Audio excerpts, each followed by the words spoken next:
Subscribe करिए हमारे channel target UP TET CTET को और बेल आइकन को दबाइए। हेलो फ्रेंड्स, मैं रेनू स्वागत करती हूँ आप सभी भावी अध्यापक एवं अध्यापिकाओं का आपके अपने channel target UP TET CTET में। दोस्तों, आज की इस वीडियो में हम आपके सेकेंड पेपर समावेशी शिक्षा के अंतर्गत शारीरिक रूप से विकलांग बालकों के विषय में आज यहाँ पर हम पढ़ेंगे। शारीरिक रूप से विकलांग बालकों को कितनी श्रेणियों में बांटा गया है और किस तरीके से इनको एजुकेशन दी जाए, इनके विषय में आज यहाँ पर हम विस्तृत रूप से बात करेंगे। दोस्तों, बहुत ही इम्पोर्टेंट टॉपिक यहाँ पर हम पढ़ाने जा रहे हैं। जब भी हम विशिष्ट बालकों की बात करते हैं तो विशिष्ट बालकों के अंतर्गत ही शारीरिक रूप से विकलांग बालक ही आते हैं। मुख्य रूप से सबसे पहले यही बच्चे आगे आते हैं। तो शारीरिक रूप से विकलांग बालक, इनसे क्वेश्चन बनता है एग्जाम में आप लोगों के, तो प्लीज आप लोग वीडियो को ध्यान से देखिएगा। और किस तरीके का क्वेश्चन बनता है मैं आपको ये भी बताऊंगी इसमें। तो दोस्तों चलिए हम स्टार्ट करते हैं। शारीरिक रूप से विकलांग बालक किस प्रकार के होते हैं और कैसी कैसी दिक्कतों का इन्हें सामना करना पड़ता है सामान्य जीवन में। दोस्तों, शारीरिक रूप से विकलांग बालक किसी न किसी शारीरिक कमी के शिकार होते हैं और ये प्रायः श्रवण, दृष्टि, अस्थि एवं स्वास्थ्य बाधिता से ग्रसित होते हैं, जिससे इनका विकास अवरुद्ध हो जाता है तथा शारीरिक कार्य करने की क्षमता कम हो जाती है। कभी कभी उनकी ये शारीरिक विकलांगता इतनी अधिक होती है कि उन्हें कृत्रिम अंगों की आवश्यकता होती है। इसी प्रकार इनके शिक्षण कक्ष को भी उनकी विशिष्ट आवश्यकताओं के अनुरूप ही आकार देना होता है।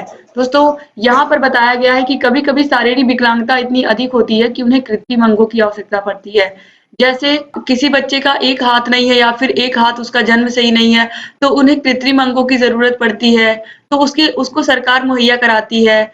इसके अलावा ऐसे बच्चों को किस प्रकार से, अगर किसी बच्चे के पैर में दिक्कत है या पैर की हड्डी नहीं सही है, तो कैसे उस बच्चे को हम स्कूल में लाएं। इसीलिए आपने देखा होगा कि जो प्राइमरी स्कूल हैं, पहले तो नहीं इसकी सुविधा थी, लेकिन पिछले कुछ वर्षों में हर एक स्कूल में रेलिंग बनवाई गई है ताकि किसी भी प्रकार का बच्चा हो उसे विद्यालय में आने में किसी प्रकार की दिक्कत का सामना ना करना पड़े। इसीलिए रेलिंग बनवाई गई कि जो बच्चे थोड़ा सा भी दिक्कत उन्हें वो उस रेलिंग को पकड़ के स्कूल में आए, या फिर जो बच्चा व्हील चेयर पर है वो भी आसानी से स्कूल में आ पाए। दोस्तों, इस प्रकार के शारीरिक रूप से जो भी विकलांग बालक होते हैं या फिर दृष्टिबाधित बालक होते हैं, उनके लिए रैंप, स्कूलों में रैंप बनवाया गया। पिछले कुछ वर्षों में बहुत सारे प्राइमरी स्कूलों में ये बन भी चुका है और बहुत सारे स्कूलों में भी बनना बाकी भी है, लेकिन लगातार ये कार्य प्रगति पर है, क्योंकि सभी स्कूलों को ये निर्देश जारी कर दिया गया है कि आप लोग अपने स्कूल में रैंप जरूर बनवाइए और उस पर रेलिंग भी लगवाइए, जिससे बच्चे आसानी से उसे पकड़ करके आ सके और जो बच्चे व्हील चेयर पर है वो भी आसानी से स्कूल में प्रवेश कर पाए। इन सभी बातों का खासा ख्याल रखा गया है और हर एक बच्चे को विशिष्ट समझते हुए इन सभी बातों का ख्याल रखा गया है कि किसी भी प्रकार के बच्चे को स्कूल में आने में किसी प्रकार की कोई तकलीफ ना हो और हर एक प्रकार के बच्चे स्कूल में आसानी से आए और अपनी पढ़ाई को कंटिन्यू करें। तो दोस्तों, इसीलिए आपने देखा है कि स्कूलों में आज के समय में बहुत सारी सुविधाएं हो गई हैं कि बच्चा किसी प्रकार का हो वो स्कूल में आए और अपनी पढ़ाई को अच्छे से करे। दोस्तों, यहाँ पर मैंने अभी आपको बताया कि ऐसे बच्चे जिन्हें कृत्रिम अंगों की आवश्यकता होती है, या आप कह सकते हैं जिसे हम नकली हाथ या नकली पैर कहते हैं, ताकि वो उनकी जो डेली लाइफ होती है, वो जो अंग उनको लगाए जाते हैं उससे वो अपने डेली लाइफ के कामों को करने में आसानी महसूस करते हैं। और आपको पता है ऐसे बच्चों के लिए जो बच्चे सही से चल नहीं पाते हैं या उनके पैर में दिक्कत होती है या पैर कटा हुआ, इस तरीके के उनको बैसाखी भी दी जाती है, ताकि इस प्रकार के बच्चे किसी भी प्रकार से स्कूल आए और अपनी पढ़ाई को जारी रखें। ठीक है। अब देखिए, इसके अलावा दोस्तों यहाँ पर आप देखिए इसी प्रकार उनके शिक्षण कक्ष को भी उनकी विशिष्ट आवश्यकताओं के अनुरूपित आकार देना होता है, यानी कि कक्षाओं को भी इस तरीके से बनाना होता है कि बच्चे आसानी से क्लास में प्रवेश कर पाएं और अपना शिक्षण कार्य है उसको भी जारी रख पाएं। और जो शारीरिक रूप से विकलांग बालक है, इनके अंतर्गत केवल और केवल हैंडीकैप बच्चे नहीं आते हैं।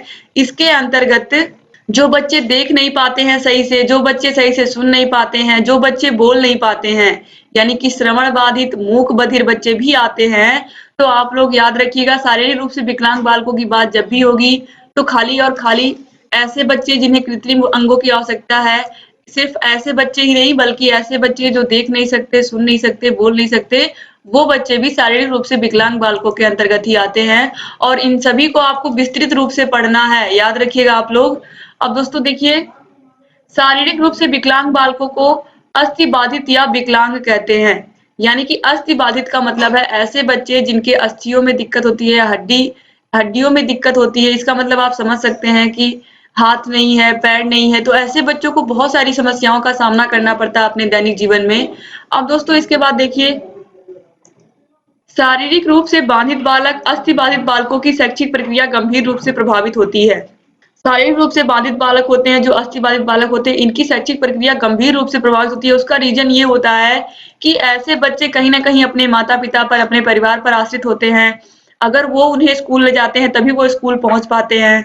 या फिर आप ये भी समझिए दोस्तों कि बहुत सारे बच्चे स्कूल जाने में असमर्थ होते हैं, तो एक माता-पिता की ज़िम्मेदारी, परिवार की ज़िम्मेदारी है कि वो उन्हें स्कूल तक पहुँचाएँ और वो बच्चे किसी प्रकार से अगर पढ़ाई कर लेते हैं, तो आपको भी पता है कि हमारा जो संविधान है इसमें, और आपको पता है ऐसे बच्चों को आरक्षण की भी सुविधा दी गई है। अगर ये बच्चे अच्छे से पढ़ लिख लेते हैं, तो ये बच्चे आसानी से नौकरी प्राप्त कर सकते हैं और अपना जीवन निर्वाह बहुत ही अच्छे से कर सकते हैं।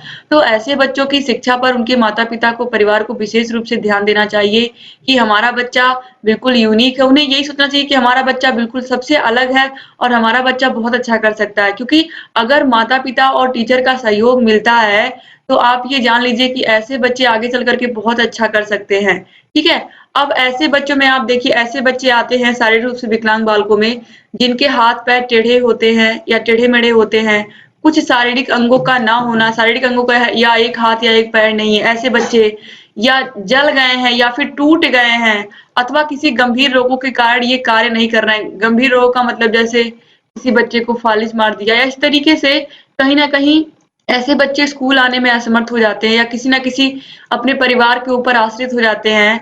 तो ऐसे बच्चों की शिक्षा व्यवस्था पर बहुत ध्यान देने की ज़रूरत है। एज़ अ टीचर हम सभी लोगों को ये सोचना चाहिए कि किस प्रकार के बच्चों को हम किस तरीके से पढ़ाएँ कि हम उन्हें अपना बेस्ट दे पाएँ और वो बच्चे भी अच्छे से पढ़ाई करके एक नौकरी प्राप्त करें और अपना जीवन निर्वहन अच्छे से कर पाएँ। दोस्तों, अब शारीरिक रूप से विकलांग बालकों को 4 श्रेणियों में बाँटा गया है। ये बहुत ही महत्वपूर्ण है। मैं बार-बार आप लोगों से कह रही हूँ, क्वेश्चन इनसे बहुत पूछता है एग्ज़ाम में, मैं सबको विस्तृत रूप से पढ़ाऊँगी। अब सबसे पहले यहाँ पर देखिए, शारीरिक रूप से विकलांग बालकों का जो वर्गीकरण है, वो 4 वर्गीकरण यानी कि 4 आधार पर इन्हें बाँटा गया है। तो शारीरिक दक्षता के आधार पर विकलांगता का वर्गीकरण निम्न आधार पर किया गया है। शारीरिक दक्षता के आधार पर ये वर्गीकरण किया गया है, याद रखिएगा। तो इसमें आते हैं दृष्टिबाधित बालक, यानी कि जो बालक देख नहीं पाते हैं, या तो बिल्कुल नहीं देख पाते हैं या तो आंशिक रूप से देख पाते हैं। आंशिक रूप से देखने का मतलब उन्हें कुछ-कुछ दिखाई देता है। तो एक बात तो आप जानिए दोस्तों, आप उन्हीं बच्चों को पढ़ा सकते हैं जिन्हें कुछ-कुछ दिखाई देता है। ऐसे बच्चों को पढ़ाने के लिए आपको पता है, जो बच्चे बिल्कुल नहीं देख पाते हैं उनके लिए ब्रेल लिपि से पढ़ाने की आवश्यकता होती है। और उसके लिए क्या होना चाहिए, आपको ट्रेनिंग मिलनी चाहिए। बिना ट्रेनिंग के आप ऐसे बच्चों को नहीं पढ़ा पाएँगे। लेकिन जो आंशिक रूप से बाधित बच्चे होते हैं, उनको आप चश्मे की सहायता से किसी प्रकार से उनकी दृष्टि को अगर थोड़ा-सा भी आप सही कर लेते हैं, तो आप उन बच्चों को शिक्षा दे सकते हैं, ठीक है? या बड़े-बड़े अक्षरों की किताबें ला कर के ऐसे बच्चों को आप पढ़ने में मदद कर सकते हैं। इसके बाद श्रवण बाधित बच्चे।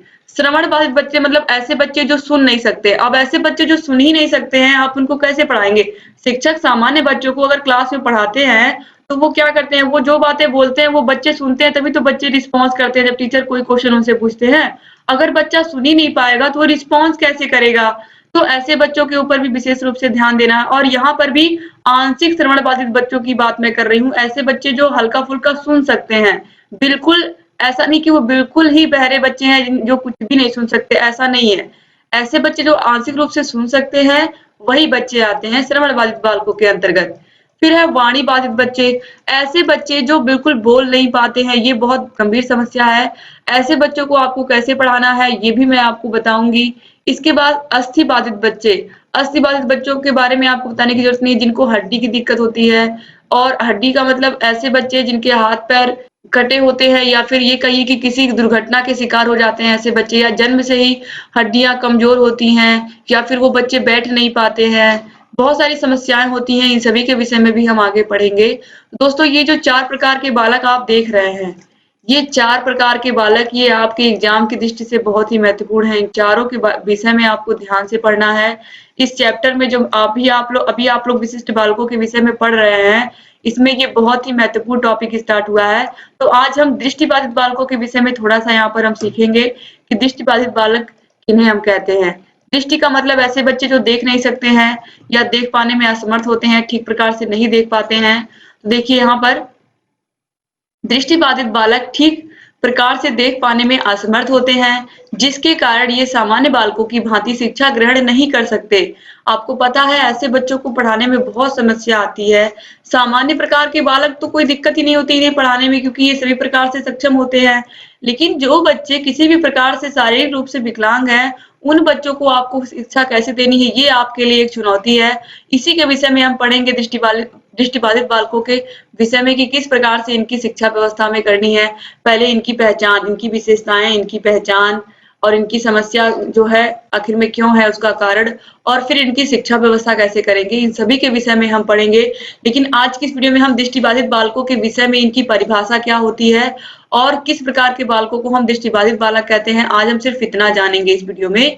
तो दोस्तों यहाँ पर आप देखिए, वे बालक जो आंशिक रूप से देखने में सक्षम होते हैं, उनके नेत्रों में प्रतिबिंब की तीव्रता बहुत कम होती है।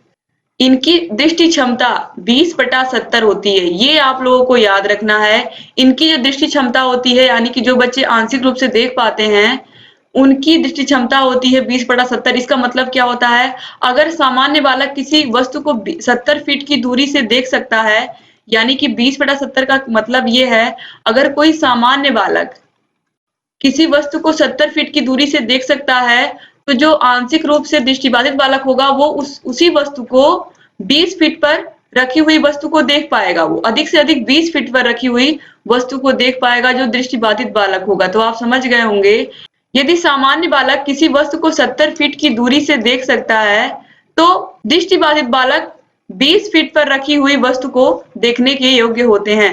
यानी कि अगर कोई सामान्य बच्चा है जिसकी आंखें बिल्कुल स्वस्थ हैं, वो 70 फीट पर रखी हुई वस्तु को ठीक-ठीक देख सकता है, वही दृष्टिबाधित बालक केवल 20 फीट पर रखी हुई वस्तु को ठीक-ठीक देखने में समर्थ होते हैं। तो इसीलिए इन्हें क्या कहते हैं, हम दृष्टिबाधित बालक कहते हैं।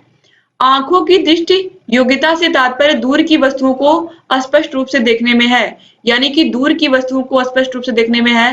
तो अगर यहाँ पर हम बात करें दृष्टिबाधित बालकों की जो आंशिक रूप से देखने में असमर्थ है, यानी कि आंशिक रूप से वो देख सकते हैं लेकिन पूरी तरीके से नहीं देख पाते हैं। इसका मतलब है कि सामान्य बालक 70 फीट की दूरी पर रखे हुए वस्तु को आसानी से देख सकते हैं, लेकिन दृष्टिबाधित बालक 20 फीट की दूरी पर रखे हुए वस्तु को ठीक प्रकार से देख सकते हैं, लेकिन 70 फीट पर रखी गई वस्तु को देखने में बिल्कुल असमर्थ होते हैं। तो याद रखिएगा आप लोग कि इनकी दृष्टि क्षमता कितनी होती है, दृष्टिबाधित बालकों की 20/70 होती है। बहुत ही महत्वपूर्ण है ये। अब इसके बाद देखिए यहाँ पर अमेरिका के मेडिकल संघ ने सन 1934 में कानूनी परिभाषा दी है दृष्टिबाधित बालकों की, याद रखिएगा, जिसे सभी देश स्वीकार करते हैं।